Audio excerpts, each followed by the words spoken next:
কাশ্যপ ব্যানার্জির ঘরে গিয়ে নিজের আসল বাবা মায়ের খোঁজ পেয়ে গেল বিদ্যা। হ্যাঁ বন্ধুরা, এমনটাই দেখা যাবে। তাই সম্পূর্ণ জানতে ভিডিওটিতে লাইক দিয়ে চ্যানেলটি সাবস্ক্রাইব করে দেখতে থাকুন। গল্পের শুরুতেই দেখা যাবে বিদ্যা ওর কাকিমণিকে ফোন করে, আর ফোন করেই বলে, আমি রাত 11টার সময় কাশ্যপ ব্যানার্জি বাড়িতে আসব, সেখান থেকে আমার কিছু নেওয়ার আছে।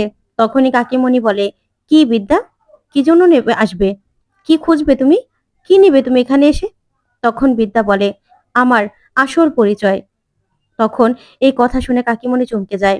তখন বিদ্যা বলে, হ্যাঁ, আমার আসল বাবা মায়ের খোঁজ আমাকে পেতে হবে। তারা কেন আমাকে কাশ্যপ ব্যানার্জির কাছে দিয়ে দিয়েছিল সেটা আমাদের জানতে হবে। তখনই কাকিমণি বলে, মানে অ্যাডপ্টেড মানে? তখন বিদ্যা বলে, হ্যাঁ, আমি কাশ্যপ ব্যানার্জির নিজের সন্তান নই, আমি অ্যাডপ্টেড। তার সঙ্গে আমার ডিএনএ এর কোনো মিল নেই, আমি তার সন্তান নই। তখন কাকিমণি বলে, বিদ্যা তোমার কোথাও ভুল হচ্ছে, তুমি অ্যাডপ্টেড হতে পারো না। তখন বিদ্যা বলে, না কাকিমণি, আমি যা বলছি আমি ঠিক বলছি, আমি অ্যাডপ্টেড, আমি ওনাদের সন্তান নয়। তখন কাকিমণি এই কথা শুনে চমকে যায় আর বলে, কি বলছো তুমি, আমি তো বিশ্বাস করতে পারছি না, এটা তোমাকে কেউ ভুল বুঝিয়েছে বিদ্যা, কেউ ভুল বলেছে। তখন বিদ্যা বলে, না, কাশ্যপ ব্যানার্জি নিজে আমাকে বলেছে। এখন কাশ্যপ ব্যানার্জির এমন একটা অবস্থা হয়েছে না, ছুঁচো গেলার মতো, না আমাকে ফেলতে পারছে, না আমাকে গিলতে পারছে। তাই 11টার সময় আমি আসছি। আমি এসেই সেখান থেকে আমার জন্ম পরিচয় আমি খুঁজে বের করব, আমার বাবা মাকে, সেটা যে আমাকে জানতেই হবে, আমি খুঁজে বের করব। তাই আমি কাকিমণি, আমি আসব, রাত 11টার সময় আসব। তখন এই কথা বলেই বিদ্যা ফোনটা রেখে দেয়। তখন কাকিমণি অবাক হয়ে ভাবতে থাকে আর বলে, বিদ্যা এসব কি বললো? ঠিক তখনই বিদ্যার সৎ মা সেখানে এসে দাঁড়ায়। তখন কাকিমণি বলে, আচ্ছা দিদি, সত্যি কি বিদ্যা অ্যাডপ্টেড? তুমি বলো না আমাকে, বিদ্যা অ্যাডপ্টেড? তখনই দেখা যাবে ফাগুনের মা চুপ করে থাকে। তখন কাকিমণি বলে, বলো না দিদি, সত্যিই কি বিদ্যা অ্যাডপ্টেড? ও কাশ্যপ ব্যানার্জির সন্তান নয়? তখন এই কথা শুনে ফাগুনের মা বলে, তোমাকে এসব কথাগুলো কে বললো? তখন কাকিমণি বলে, বিদ্যা, বিদ্যা বলেছে। বিদ্যাকে নাকি দাদা বলেছে যে ওনাকে অ্যাডপ্টেড। কি বলছে এসব, আমি না বিশ্বাস করতে পারছি না, তুমি বলো না যে কোনটা সত্যি। তখনই ফাগুনের মা বলে, হ্যাঁ, ও অ্যাডপ্টেড, ওর সঙ্গে আমাদের কোনো সম্পর্ক নেই। সেই জন্যই তো ওকে মেয়ে হিসেবে কোনোদিনও আমি মেনে নিতে পারিনি, কোনোদিনও মানতে পারিনি। আমার সতীনের সন্তান যদি হতো তাও মেনে নেওয়ার চেষ্টা করতাম, কিন্তু ওর কে বাবা মা, কি তার জন্ম পরিচয়, তা তো কিছুই জানি না। তাহলে এই মেয়েকে আমি কেন মেনে নেব, কেন নিজের সন্তানের জায়গা দেবো বলো তো? সেজন্যই ওকে আমি কোনোদিনও মেনে নিতে পারিনি, কোনোদিন মানতে পারবো না। বুঝতে পেরেছো? তোমার দাদার সঙ্গে ওর কোনো সম্পর্ক নেই। এই কথা বলেই সেখান থেকে ফাগুনের মা চলে যায়। তখন তো কাকিমণি চুপ করে দাঁড়িয়ে থাকে। তারপরে দেখা যাবে রাতে সবাই মিলে পার্টিতে চলে যায়। ওইদিকে রাজদীপ চ্যাটার্জি, তারপরেই কাশ্যপ ব্যানার্জি, তার ভাই, ওইদিকে শ্রাবণ, ফাগুন সহ সবাই। তখন ফাগুনের মাও সেখানে পার্টিতে উপস্থিত। বাড়ি পুরো ফাঁকা। এদিকে সবাই মিলে নাচে গানে মেতে ওঠে, আনন্দ করতে থাকে, হইচই। তখনই বিদ্যা গিয়ে বাড়িতে কলিং বেল বাজাতে থাকে। তখন কাকিমণি এসে দরজাটা খুলে দেয়। তখন বিদ্যা বলে, বাড়িতে কেউ আছে? বাড়ি থেকে সবাই চলে গেছে না? তখন কাকিমণি বলে, হ্যাঁ বিদ্যা, সবাই চলে গেছে, চলো তুমি তাড়াতাড়ি করে। তখন বিদ্যাকে নিয়ে ঘরে চলে যায় কাকিমণি। তখন কাকিমণিকে বিদ্যা বলে, জানো তো, এ বাড়িতে সব থেকে বেশি বিশ্বাস আমি তোমাকে করি। ওইদিকে ফাগুন পার্টিতে নাচানাচি করছে। তখন কাকিমণি বলে, চলো ঘরে চলো। তারপরে ঘরে গেলেই কাকিমণিকে বিদ্যা বলে, চাবি তো লাগবে। তখন কাকিমণি বলে, দাঁড়াও, চাবিটা আমি আগে সরিয়ে রেখেছিলাম। তখন কাকিমণি চাবিটা বিদ্যাকে বের করে দেয়। তখন বিদ্যা বলে, সত্যি কাকিমণি, এই বাড়িতে যদি আমার রক্তের সম্পর্ক তোমাদের সঙ্গে নাও হয়ে থাকে, তুমি কিন্তু আমার খুব কাছের, তুমি আমার আপন। তখন কাকিমণি বলে, এসব কিছু বলো না, আগে কাজটা শেষ করো। তখন বিদ্যা আলমারি খুলে সব কাগজপত্রগুলো দেখতে থাকে, কিন্তু কোথাও কিচ্ছু খুঁজে পায় না। তখন কাকিমণি বলে, কিছু পেলে?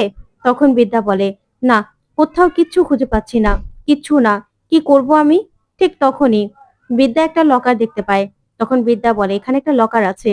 তখন কাকিমণি বলে, দেখো তো, নাম্বার দেওয়া? তখন বিদ্যা বলে, হ্যাঁ। তখন কাকিমণি বলে, কয়েকটা আন্তাজে নাম্বার দিয়ে দেখো না।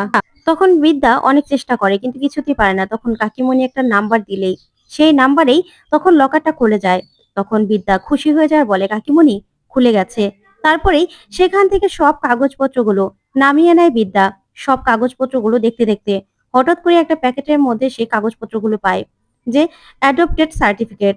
তখন তো সেটা দেখেই কাশ্যপ ব্যানার্জির কথাগুলো বিদ্যার মনে পড়ে যায় আর চোখ দিয়ে জল পড়তে থাকে। তখন কাকিমণি বলে, কি ব্যাপার বিদ্যা, কিছু পেলে? তখন বিদ্যা বলে, হ্যাঁ, আইনিভাবে অ্যাডপ্টেড করা হয়েছে আমাকে। পেয়েছি কাগজপত্রগুলো। এই তো সেই কাগজপত্রগুলো।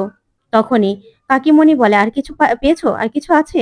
তখন বিদ্যা বলে, হ্যাঁ, এখানে একটা চিঠি আছে, শ্রী গোপাল। তখন এই কথা শুনে কাকিমণি অবাক হয়। ওইদিকে দেখা যাবে কাশ্যপ ব্যানার্জিকে সেই গোপাল ফোন করে। তখন কাশ্যপ ব্যানার্জি বলে, কে? তখন গোপাল বলে, আমি। আমাকে চিনতে পারছো না কাশ্যপ ব্যানার্জি? তখন কাশ্যপ ব্যানার্জি বলে, তুমি তুমি কি করে জেল থেকে ছাড়া পেলে? তখন গোপাল বলে, আমি জেল থেকে কালকেই বেরিয়েছি। তারপরে তোমার ফোন নাম্বার অনেক খুঁজেছি। তারপরে জানতে পারলাম তুমি তো বিরাট বড় মানুষ হয়ে গেছো। তাই তোমার নাম্বার জোগাড় করতে না আমার সমস্যা হয়নি। তাই তোমার তো এখন অনেক টাকা পয়সা, তোমার সঙ্গে তো আমাকে দেখা করতে হবে। তুমি আমার সঙ্গে দেখা করো, তোমার সঙ্গে আমার দেখা করার দরকার আছে। তখন কাশ্যপ ব্যানার্জি বলে, না, তোমার সঙ্গে আমি দেখা করতে চাই না। তোমার সঙ্গে আমার কোনো কথা নেই, বুঝতে পেরেছো? তুমি আমাকে ফোন করবে না। তখন গোপাল বলে, তাই নাকি? তাহলে পুরনো হিসেবগুলো মিলিয়ে নেই কাশ্যপ ব্যানার্জি। তাহলে হবে তো? পুরনো সব কেচ্ছাগুলো যদি সবাই জেনে যায় তাহলে কি হবে? আমাকে টাকা দাও, আমাকে টাকা দিতে হবে, বুঝতে পেরেছো? আমার টাকার দরকার আছে। তখনই কাশ্যপ ব্যানার্জি বলে, মাথা খারাপ নাকি? তোমাকে আমি টাকা দেব?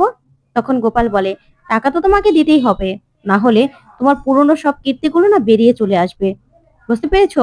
সেগুলো কি খুব বেশি তোমার জন্য ভালো হবে? তুমি তো এখন খুব চেনা জানা মানুষ, তোমাকে সবাই চেনে, সবাই জানে, অনেক বড়লোক হয়ে গেছো। তখন কেশব ব্যানার্জি বলে, তুমি আমাকে ফোন করবে না। ঠিক তখনই রাজদীপ চ্যাটার্জি আসার এসে বলে, কি হয়েছে, কোনো সমস্যা? তখনই কেশব ব্যানার্জি ফোনটা কেটে দেয়। ওইদিকে গোপাল বলে, ফোনটা কেটে দিল? ফোনটা ফোনটা কেটে দিল? এত বড় সাহস! ওইদিকে রাজদীপ চ্যাটার্জি বলে, কিছু কি হয়েছে? কেউ ফোন করেছিল?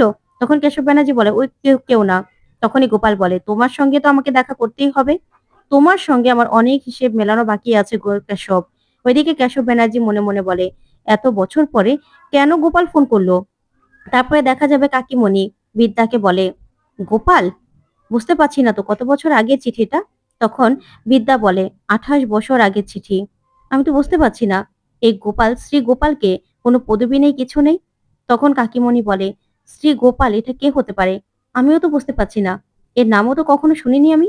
তখন বিদ্যা বলে, যেই হোক না কেন, আমি কিন্তু আমার পদবি বদলেছি, অন্য কিছু না। তখন কাকিমণি বলে, কি?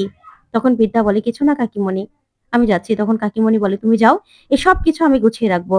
তখন বিদ্যা বলে, তুমি পারবে তো? তখন কাকিমণি বলে, হ্যাঁ। তারপরে কাকিমণিকে জড়িয়ে ধরে বিদ্যা। তারপরেই সেখান থেকে বিদ্যা চলে যায়। ওইদিকে কাকিমণি বলে, গোপালটাকে আমি তো বুঝতে পারছি না। তারপরে দেখা যাবে বিদ্যা গাড়ি করে যাচ্ছে, অনেক বৃষ্টি। তখন ঝড় বৃষ্টির মধ্যেই সব স্টুডেন্টদেরকে হোস্টেল থেকে বার করে দেওয়া হয়েছে। যা দেখে বিদ্যা কান্নায় ভেঙে পড়ে। সবার কষ্ট দেখে বিদ্যা কিছুতে কষ্ট আটকে রাখতে পারছে না, বিদ্যাও কাঁদছে। তো বন্ধুরা, কেমন লাগলো আজকের আপডেট কমেন্ট করে জানাতে ভুলবে না। ধন্যবাদ।